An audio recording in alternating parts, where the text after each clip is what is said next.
ስልጣን ያለው ማንም ጉልበት ያለው ማንም ገንዘብ ያለው ማንም ከፍታ ላይ ያለ እናንተን ለማቆም ቢማማል ያስጀመራችሁ የሰማይ ጌታ የምድር ባለቤት አስጥሶ ያስኬዳችኋል።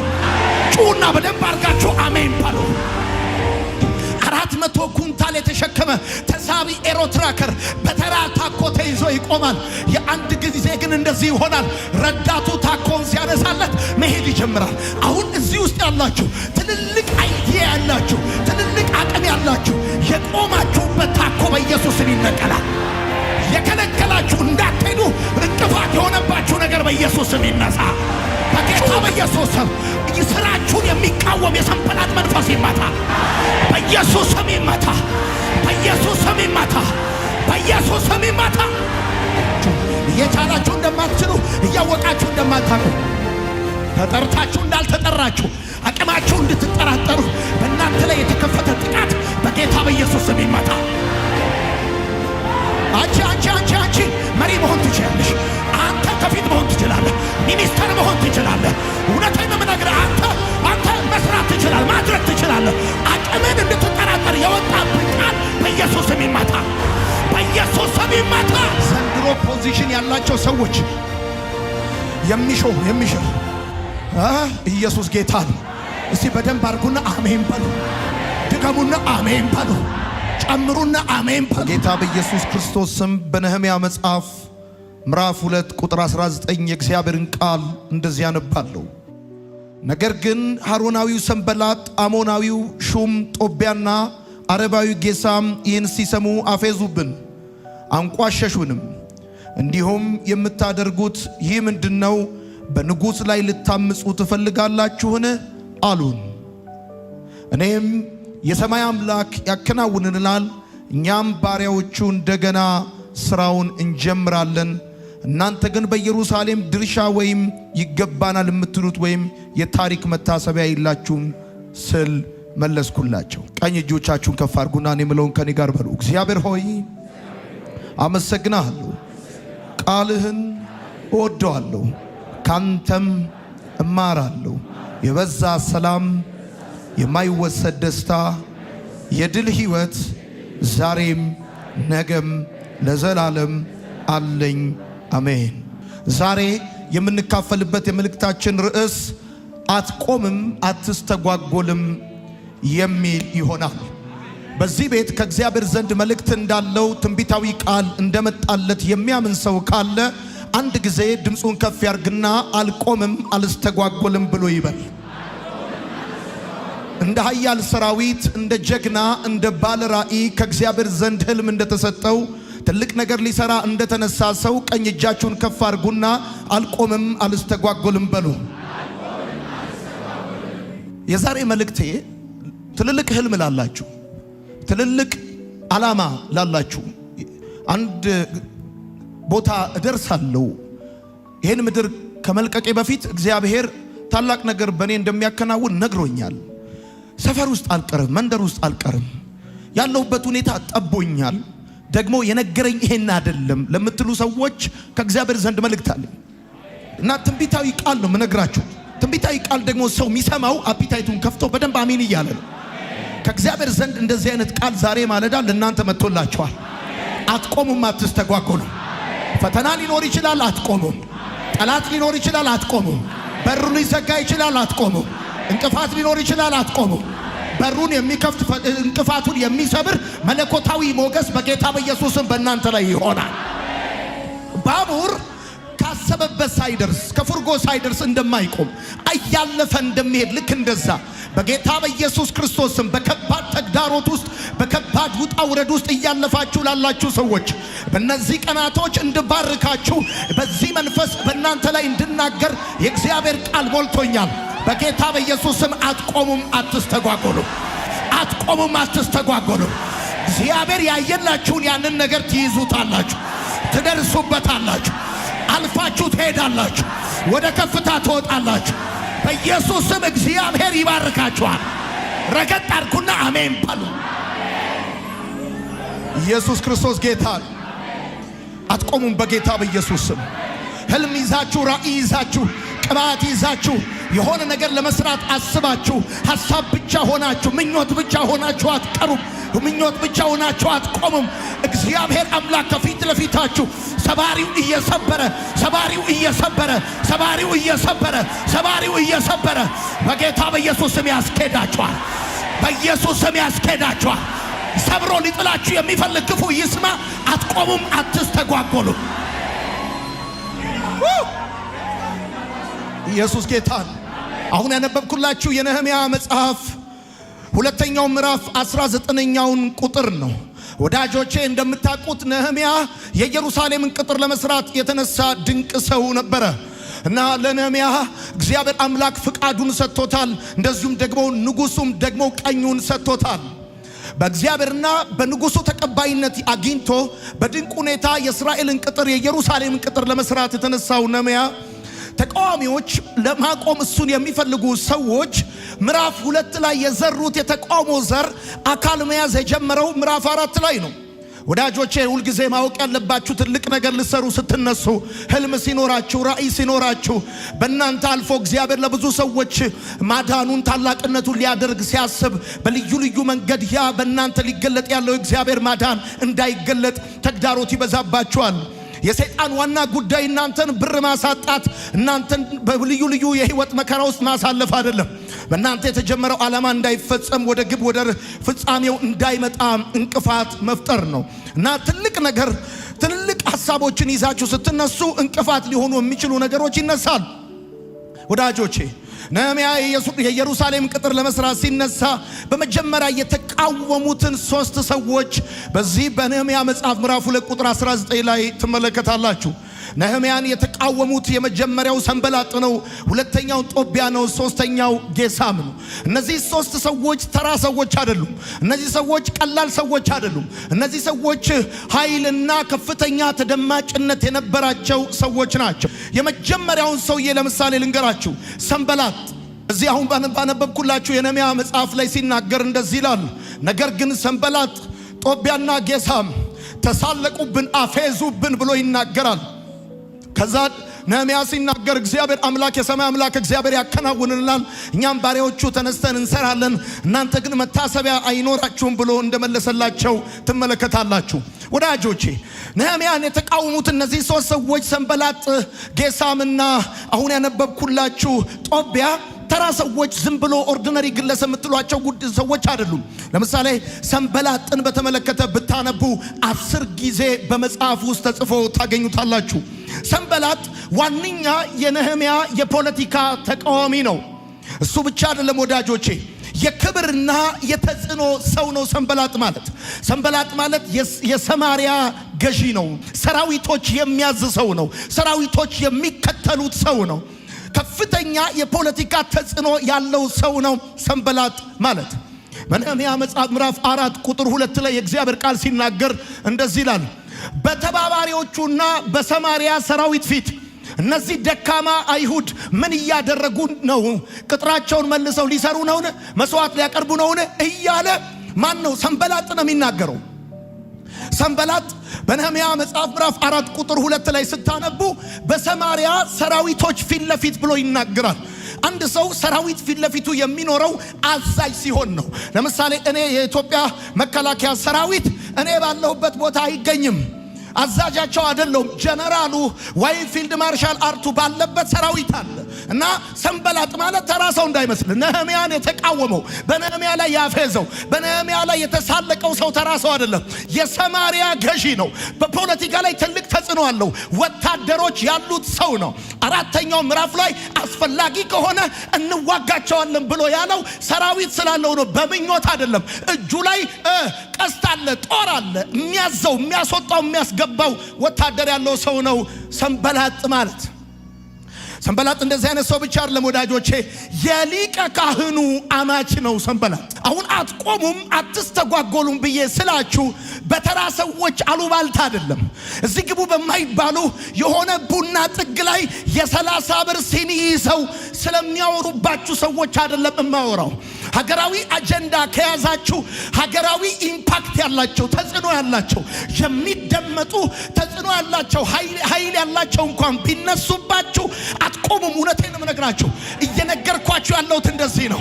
እውነቴን ነው የምነግራችሁ። እየሰማኝ ያለው ሰው ካለ በደንብ አድርጎ አሜን ይበለኝ።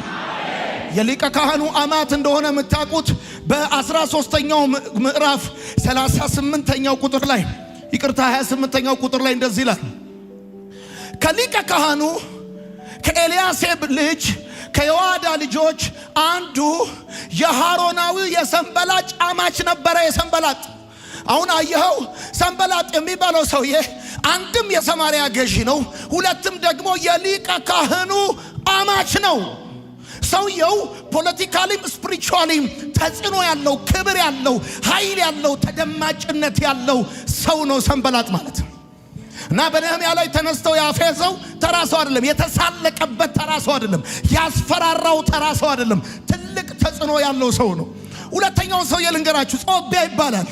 ጦቢያ የሚባለው ሰውዬ በዕብራዊ ወይም በዕብራይስጥ ስሙ እግዚአብሔር ቸር ነው ማለት ነው። ጦቢያ ማለት እንደ ስሙ ያልሆነ ምቀኛ ነው። ይሄኛው ሰውዬ ደግሞ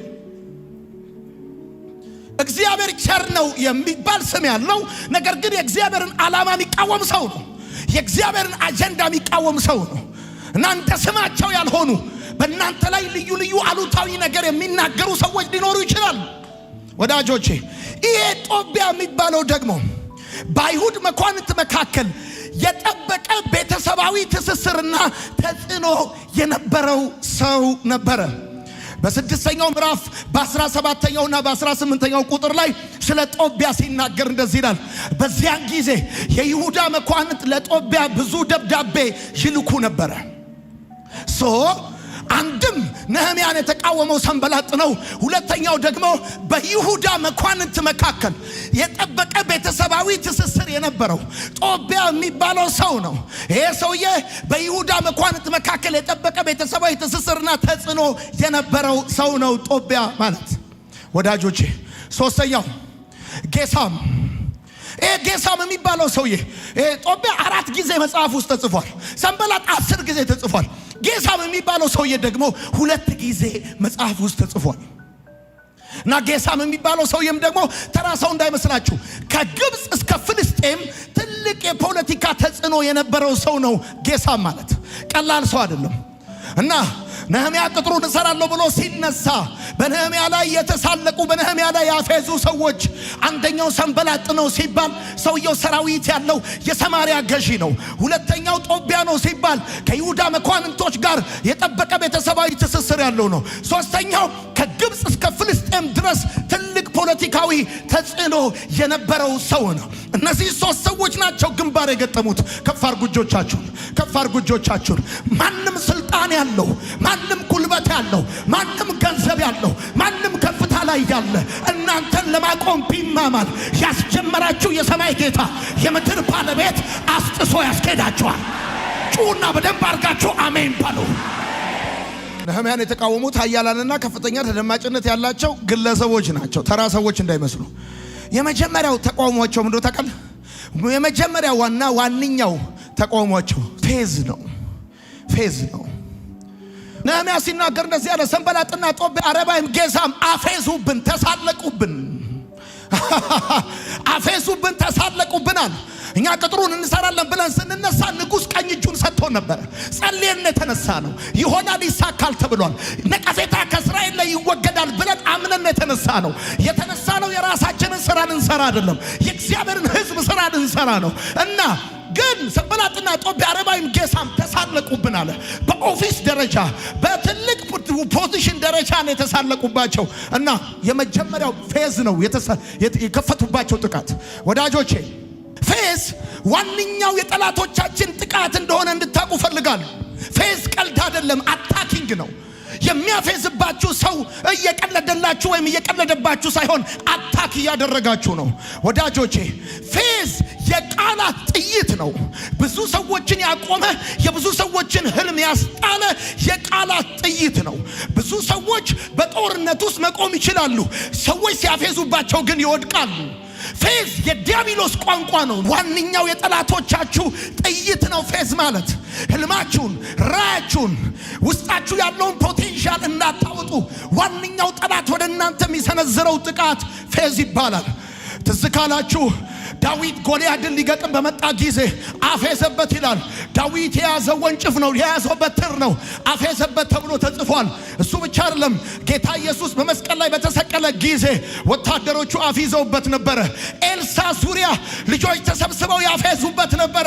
እና ህልም ላለው ራእይ ላለው ሰው ፌዝ ቀልድ አይደለም። ይሄ የቃላት ጥይት ነው። ፌዝ ጠላታችሁ በዋነኛነት አቅማችሁን እንድትጠራጠሩ የሚከፍትባችሁ ጥቃት ነው። አቅማችሁን መስራት ትችላላችሁ፣ ማድረግ ትችላላችሁ። እናንተ ጋር ኤክስትራ ኦርዲነሪ የሆነ አኖይንቲንግ እንዳለ ሰማይም ነግሯችኋል፣ እናንተም አረጋግጣችኋል። ነገር ግን ጠላቶቻችሁ ህልማችሁ እንዳይሳካ ያሰባችሁት ነገር አካል እንዳይዝ የሚያፌዝባችሁ የሚሳለቅባችሁ አቅማችሁን እንድትጠራጠሩ፣ ጥሪያችሁን እንድትጠራጠሩ፣ ህልማችሁን እንድትጠራጠሩ እንደዛ ለማድረግ ነው ጥቃት የሚከፍትባችሁ። ጻፍ እንደዚህ አለ እና ነህምያ የተነሱት ለቀልድ አይደለም፣ ለጨዋታ አይደለም። ስማ ስራ ሊሰራ ነው የተነሳው። የጎደለበት ነገር አልነበረም። በንጉስ ፊት ጠጅ አሳላፊ ነበረ።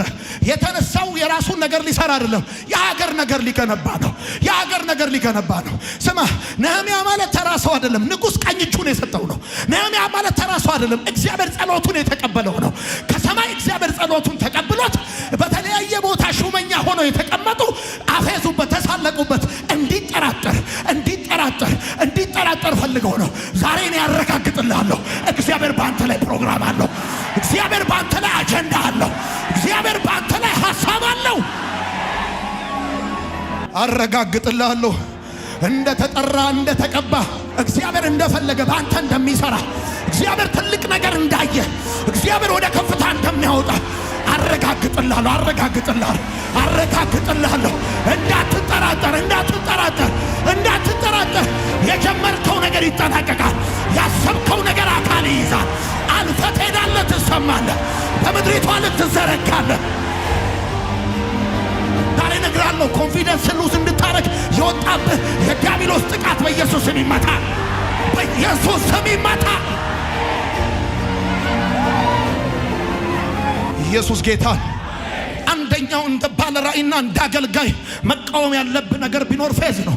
ፌዝ የዲያብሎስ ቋንቋ ነው። አጋንንታዊ ጥቃት ነው። ሰዎች ራሳቸው እንዲጠራጠሩ፣ እግዚአብሔር ያየላቸውን ነገር እንዲጠራጠሩ። እንደዚህ ያለ መጽሐፍ እመን እንጂ አትፍራ። እመን እንጂ አትፍራ። የድሃ ልጅ ነህ ይዳዝማታል። የተማርክበት ትምህርት ቤት የመንግስት ነው ይዳዝማታል። እውነቴ ነው። ዛሬ ስራ የለህም፣ እመን እንጂ አትጠራጠር። ዛሬ የሚደግፍ የለም፣ እመን እንጂ አትጠራጠር። እውነቴን ነው የምነግርህ፣ ከዛሬ 5 እና 10 ዓመት በኋላ ያልተጠበቀና እንክታ ነገር በእግዚአብሔር ባንተ ህይወት ይሰራል፣ በኢየሱስም ይሰራል። ዛሬ እግዚአብሔር ያለኝ እንደዚህ ነው፣ ጥርጣሬን ነቅለዋለሁ ብሎኛል። ጥርጣሬን ከውስጣችሁ ይነቅለዋል። ማነው አይሆንም ያላችሁ? ማነው አይሳካም ያላችሁ? ማነው አትችለውም ያለ? ማነው አትደርስበትም ያለ? ማነው አትጨብጠውም ያለ? አፌዙብናል። ስማ፣ ፌዝ የቃላት ጥይት ነው። ብዙ ሰዎችን አስጥሏል፣ ገሏል፣ አቁሟል። ብዙ ሰዎች የቆሙት በአካል በሚታይ እንቅፋት እንዳይመስላችሁ፣ ከሰው አንደበት በወጣ የዲያብሎስ ቋንቋ ፌዝ ነው። አልቀረብህም አንተም ብሎ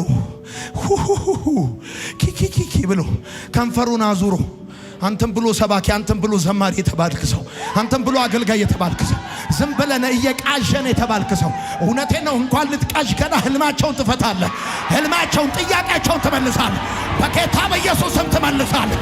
የትም አትደርስም የተባልክ ሰው የደረስክበትን ከፍታ ማየት ይሆንላችኋል። በኢየሱስም ይሆንላችኋል። አትልፋ፣ አይሳካም፣ አይከናወንም ያለክ እንድትጠራጠር የነገረ ያ ክፉ በኢየሱስም ይመታል።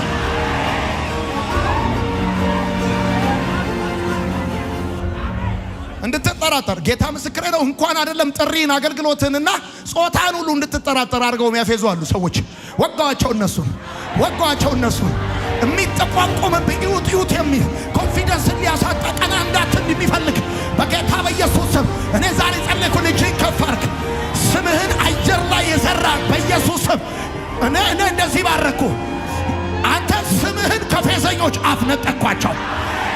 በኢየሱስ